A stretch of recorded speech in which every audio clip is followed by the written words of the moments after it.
Samandeni, la mise en eau, c'est en juin 2015 sur le terrain. Les travaux avancent petit à petit. Les bailleurs étaient allés apprécier le niveau d'évolution, apprécier de visu les grosses œuvres en construction. Dans ce journal, vous allez découvrir une technologie, le séchoir à tunnel, qui facilite le travail des femmes qui s'investissent dans le séchage de mangue. Grâce à cette technologie, le Burkina se positionne en leader sur le marché de la mangue séchée. Madame, Messieurs, voici votre 13h15. Bienvenue aux actualités. Tout d'abord, 3 cimenteries se mettent en place pour élargir l'offre de ciment dans un pays en pleine construction. Simfaso, Simafrique et Simburkina sont en construction dans la périphérie de la capitale. Le ministre du Commerce, de l'Industrie et de l'Artisanat a fait le tour des chantiers pour constater l'évolution des différentes cimenteries. Les produits sont attendus sur le marché à partir du dernier trimestre de cette année. Reportage signé de Maxime Zongo. Avec un investissement de plus de 31 milliards de francs CFA, Simfaso, la première usine en construction visitée, prévoit une production annuelle de 500 000 tonnes de ciment.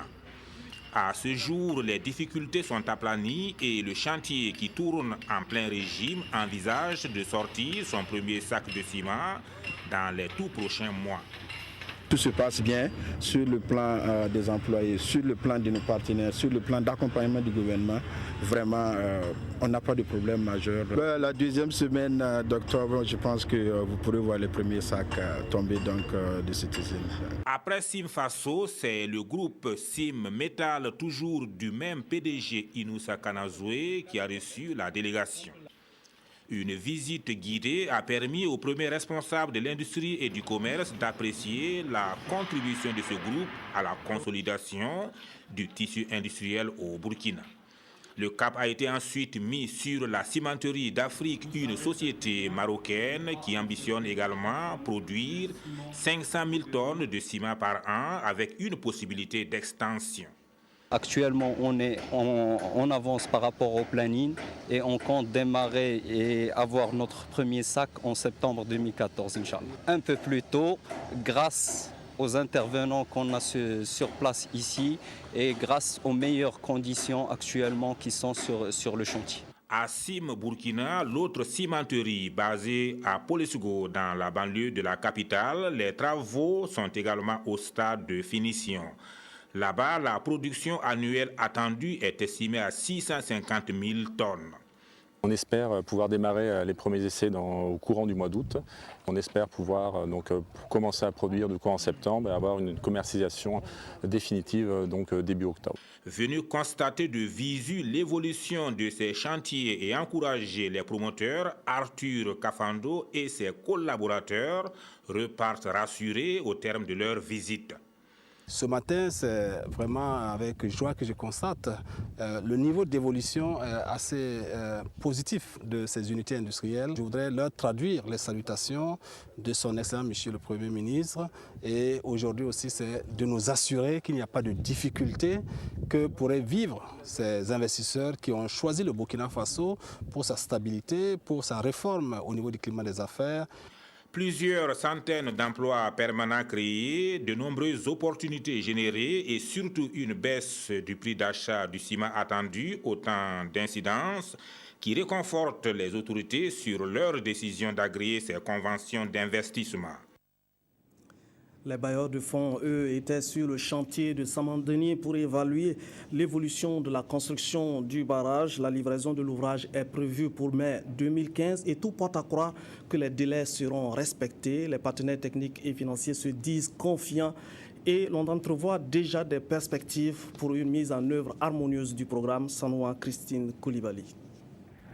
De 16% en juin 2013, date de la 3e visite des bailleurs de fonds, les travaux de construction du barrage de Samandeni sont aujourd'hui à environ 75%. Une avancée que les partenaires techniques et financiers ont pu constater. En effet, de la construction de la paroi moulée à celle d'évacuateurs d'eau de crue, en passant par les ouvrages de la partie centrale et la digue, la mission conjointe a passé en revue les différents chantiers avant de se retrouver à huis clos. Nous avons fait un nouveau planning d'exécution qui sera présenté aux bailleurs, quelles sont leurs observations sur ce niveau planning que nous leur présentons. Et nous allons regarder ensemble quelles sont les actions que les uns et les autres doivent entreprendre pour qu'au mois de mai 2015, nous soyons effectivement au rendez-vous. Pour l'heure, tout avance comme prévu côté génie civil.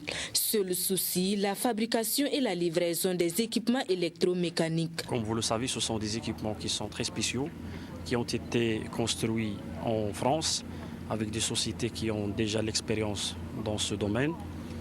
Et ce retard qui a été dû essentiellement à fixer la conception de ces ouvrages et les études très approfondies qui ont pris beaucoup de temps. Qu'à cela ne tienne, les partenaires techniques et financiers repartent confiants quant à la livraison de l'ouvrage dans les délais.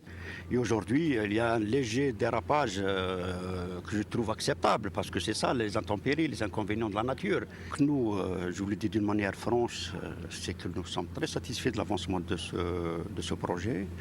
Nous sommes convaincus de la fin des travaux d'ici le premier trimestre 2015.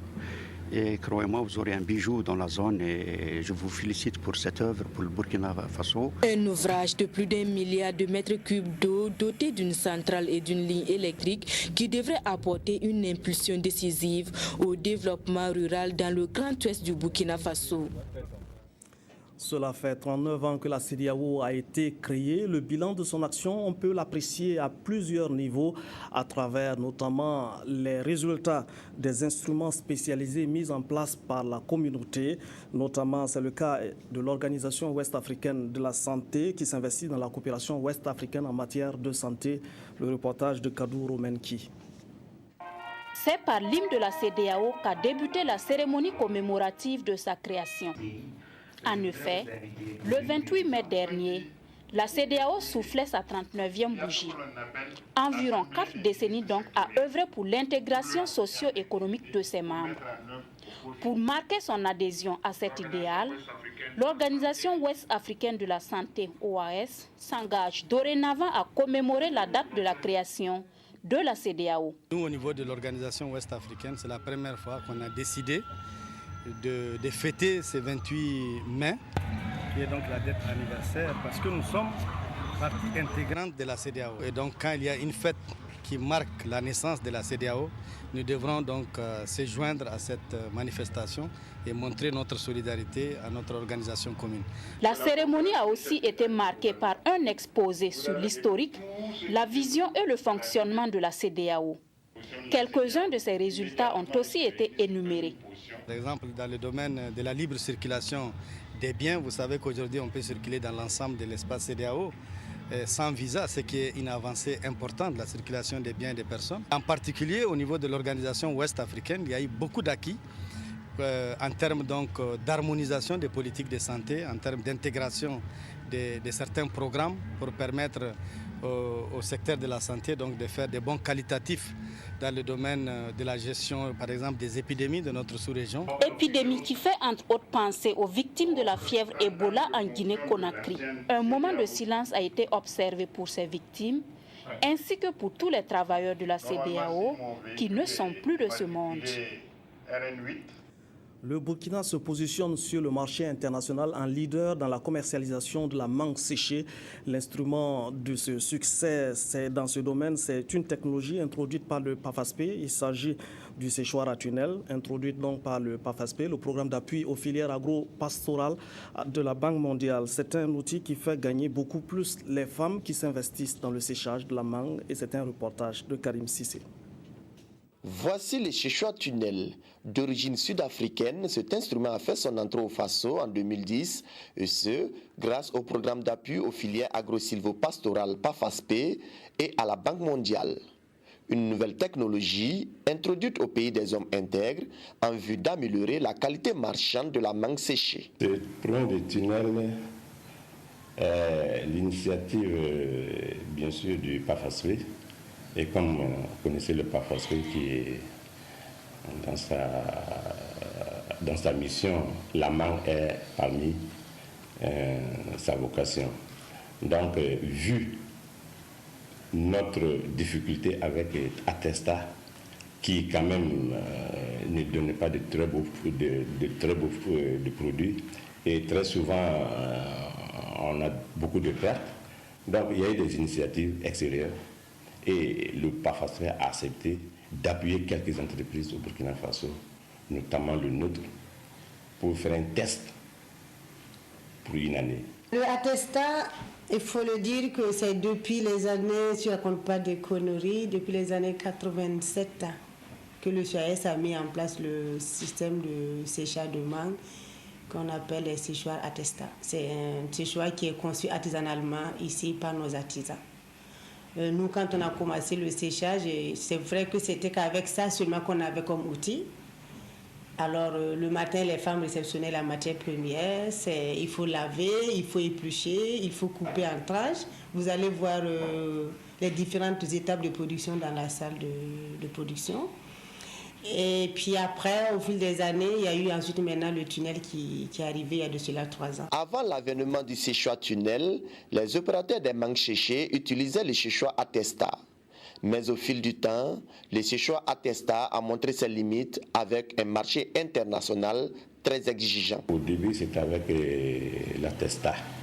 Et cet outil, c'était l'outil de préférence au Burkina et qui faisait en tout cas qui sortait beaucoup de très beaux produits. Et par la suite, nous avons eu un appui avec le PAFASPE pour introduire de nouvelles technologies. Et nous avons fait essai avec cette technologie qui répond aux normes que le marché européen exige. Moi, je dirais qu'il y a quand même une différence entre le attestat et le tunnel. Parce que nous, on a quand même la chance d'avoir les deux, donc ça nous a permis aussi de faire des comparaisons. En termes de temps de main-d'œuvre, nous avons réduit considérablement la main-d'œuvre. Parce qu'au niveau du attestat, toutes les 2 heures de temps, il faut permuter les clés. C'est-à-dire qu'il faut intercaler les séchoirs, les clés du haut en bas et du bas en haut pour avoir un séchage homogène. Au niveau du tunnel, c'est ce qu'on a éliminé. Ça nous a aussi permis de réduire un tant soit peu le nombre de personnel. Au attestat, on a par exemple 6 personnes pour 17 séchoirs, alors que dans le temps, on n'a que 2 personnes. Donc vous voyez déjà ce que ça fait par rapport en termes d'économie de main-d'œuvre. Et aussi au niveau aussi de la qualité. Le séchage au niveau du tunnel est plus homogène que le séchage au niveau de l'attestat. En termes de temps de séchage, par contre, le attestat, il est à 18 heures de séchage et le tunnel, il est entre 28 heures et 30 heures. Mais en termes de quantité et de qualité, dans le tunnel, on y gagne beaucoup. Parce qu'on arrive quand même à sécher de la mangue avec un taux d'humidité assez moins bas, ce qui veut dire qu'on commence le séchage à 60 degrés, on le termine à 60 degrés. Donc quand on goûte même la mangue du tunnel et on le goûte au attestat, il y a une grande différence. En termes de goût, on sent que ce n'est pas du tout pareil. On sent qu'en mangeant la mangue du tunnel, on a toujours la mangue fraîche. L'arrière-goût de la mangue fraîche. Elle est molle, c'est comme si on mangeait fait une mangue fraîche. Avec les séchoirs tunnel, le Burkina Faso s'est positionné comme leader sur le marché européen en matière de commercialisation de mangue séchée. Même si le Faso a fait des avancées notables sur le marché européen grâce à cette machine, force est de reconnaître que sa maintenance cause d'énormes difficultés aux opérateurs de mangue séchée. Aujourd'hui, je crois que c'est la maintenance qui est un gros problème, puisque actuellement au Burkina, on n'a que 7 tunnels pour le moment. On n'avait pas quelqu'un spécialement pour la maintenance. On est obligé de jouer avec les électriciens, ceux qui connaissent un peu les brûleurs de gaz. Donc actuellement, ça tâtonne. Mais je crois que dans les années à venir, il faudrait qu'on forme du personnel performant si on veut vraiment continuer avec le tunnel. Et pour toujours continuer avec les séchoirs tunnels, le PAFASPE a fait appel à des Sud-Africains pour la formation des techniciens burkinabés. Ils sont venus pour installer un séchoir à gaz tunnel et former les Burkinabés à l'installation et à l'utilisation de ces séchoirs. Et ça fait 12 ans qu'il est dans ce travail et ils en ont installé beaucoup en Afrique du Sud et beaucoup aussi au Ghana. Il faut dire que la formation a consisté d'abord à la participation à l'installation des panneaux qui constituent le corps du séchoir. Et après, il y a l'installation des moteurs, l'aspirateur, le brûleur. Et après, il y a le câblage, la tuyauterie pour les gaz. Donc pour l'instant, nous avons fini la première partie, qui est l'installation des panneaux qui constituent le cadre du séchoir. Nous avons démarré à Banfora, où nous avons installé 2 séchoirs tunnels. Et arrivé à Toussiana, à l'unité de Mme Christiane, c'est pratiquement les Burkinabés qui étaient devant les choses. Et au dernier site qui est sur Mangosso, c'est pratiquement concernant l'installation des panneaux, on les faisait puis les Sud-Africains donnaient les directives. Donc pour dire si c'est l'assemblage à ce niveau, il n'y a aucun souci. Les Burkinabés pourront le faire. Les propriétaires de ces choix tunnels pourront donc désormais compter sur ces techniciens burkinabés pour non seulement l'installation de ce matériel, mais aussi pour sa maintenance. Un aspect qui permettrait au PAFASP de mieux vulgariser les choix tunnels au Burkina Faso. Le parti indépendant du Burkina tient son premier congrès ordinaire ce matin à Ouagadougou. Cette instance va ouvrir des échanges entre militants et dirigeants du parti sur l'idéologie même de cette formation et permettre d'engager des débats sur les questions d'actualité comme l'article 37, le référendum et le Sénat. Reportage Bouma Ernest Débié. Le parti indépendant du Burkina tient son premier congrès ce matin à Ouagadougou. Venus des 4 coins du Burkina, responsables et militants du parti vont pendant 48 heures se pencher sur l'idéologie du PIB, la social-démocratie et échanger sur les questions d'actualité, à savoir la présidentielle de 2015, le Sénat et le référendum. Des questions d'actualité sur lesquelles la position du président du parti du meilleur choix pour l'avenir est déjà claire.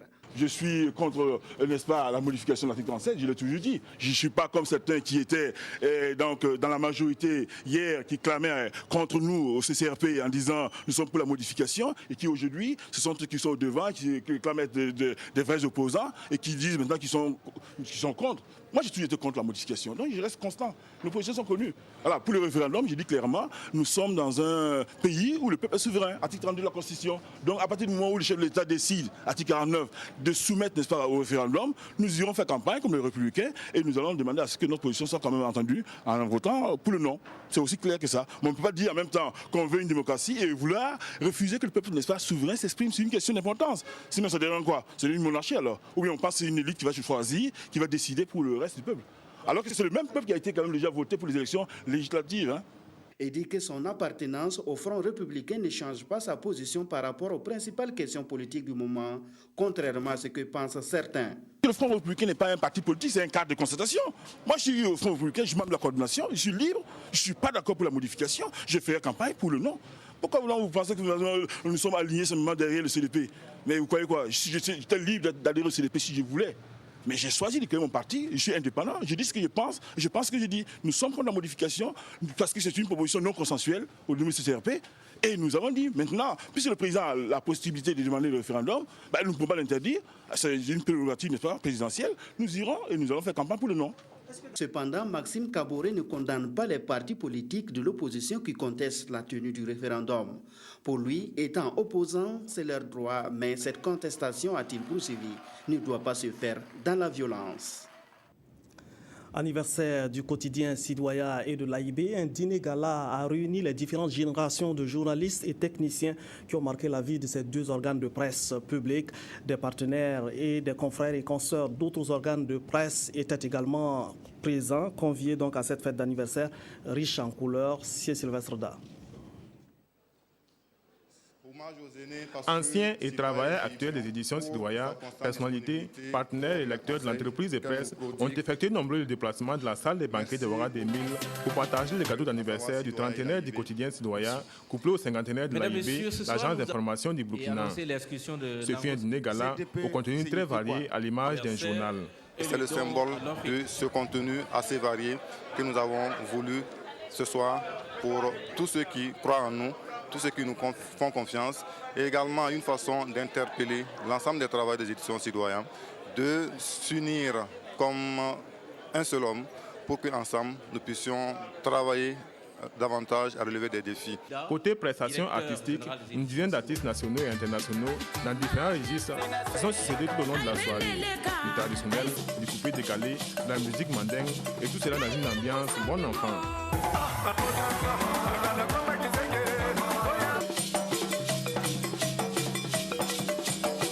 y avait aussi de l'humour avec le comédien ivoirien Adama Daïko et le duo burkinabé Gombo.com. C'est mon Kossiam. Je vous informe que personne ne peut. Est-ce que Kossiam c'est Bouenchiaré? Est-ce que Kossiam c'est Rodoko? De toute façon, en 2015, nous verrons. Voilà. C'était aussi l'occasion de faire la promotion des couturiers, stylistes et designers burkinabés à travers des défilés de mode. Tout le monde a beaucoup ri, certains n'ont pas hésité à exécuter quelque part des danses. Des moments de retrouvailles et de confraternité bien appréciés. Je pense que ces commémorations nous ont permis, au-delà des réflexions, de nous détendre, mais aussi de réfléchir par rapport aux perspectives d'avenir. Nous avons eu l'accompagnement de son Excellence le Premier ministre, de la présidente du Conseil supérieur de la communication. Et nous voilà aujourd'hui nantis fondamentalement d'enseignement pour pouvoir affronter les années à venir. La RTB se sent tellement liée parce que nous sommes des médias publics et c'est un devoir de solidarité que d'accompagner. Et également, dans le cadre du partenariat que nous avons entre la RTB et Sidoya, il était extrêmement important que nous puissions être aux côtés de cette structure pour célébrer cet événement, mais surtout rester solidaires pour les actions et les défis à venir. Les activités commémoratives se poursuivent ce samedi 7 juin. Les premiers responsables des éditions Sidoya espèrent qu'elles vont permettre de tisser des liens d'une collaboration accrue entre travailleurs et aussi entre l'entreprise avec son lectorat et ses partenaires. Soirée de la parenté à Plaisanterie, Yassé Gourmandier était convié à ce rendez-vous où maîtres et esclaves se défient dans la convivialité, la fraternité, la détente et la culture de la paix. C'est une tribune d'expression qu'entretient depuis 3 ans l'amicale des énarques de l'Est, Bachirou Youmandia Doussa et Bouma Ernest Débié. Il arrive à l'hôpital, il voit des nakaba.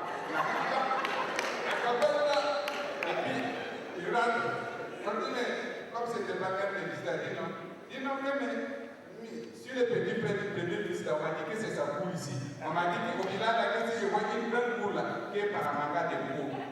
Vecteur de paix et de cohésion sociale, la parenté à Plaisanterie se présente comme l'une des valeurs culturelles la plus importante des ethnies du Burkina Faso. C'est pour pérenniser cette valeur que Gourmandier et Yassé ont communié à travers danse, humour et musique à cette 3e édition de la parenté à Plaisanterie de l'amicale des énarques de l'Est. Conscient du fait que les grands centres urbains ont tendance à devenir de vastes cimetières de notre culture, le professeur Alain Sissaou déplorait ce qu'il appelle le lessivage culturel que les villes subissent. La parenté à Plaisanterie fait partie intégrante de nos valeurs culturelles qui n'échappent pas à ce bien prestisort. Or, il est reconnu qu'elle constitue un puissant moyen de communication sociale dans un pays pluriethnique comme le Burkina Faso. Une soirée qui n'a pas laissé indifférente la marraine qui a félicité les organisateurs pour cette lumineuse idée. Particulièrement en cette période de turbulence politique dans notre pays, j'invite chacun de vous à cultiver et à entretenir la paix. Où est-ce qu'il se trouve? Dans nos cœurs, dans nos familles, sur la route de l'école, les bureaux, bref, partout. Et selon Maïmouna Tombiano, il n'y a pas de doute, la parenté à Plaisanterie, là où elle s'implante, toute controverse disparaît.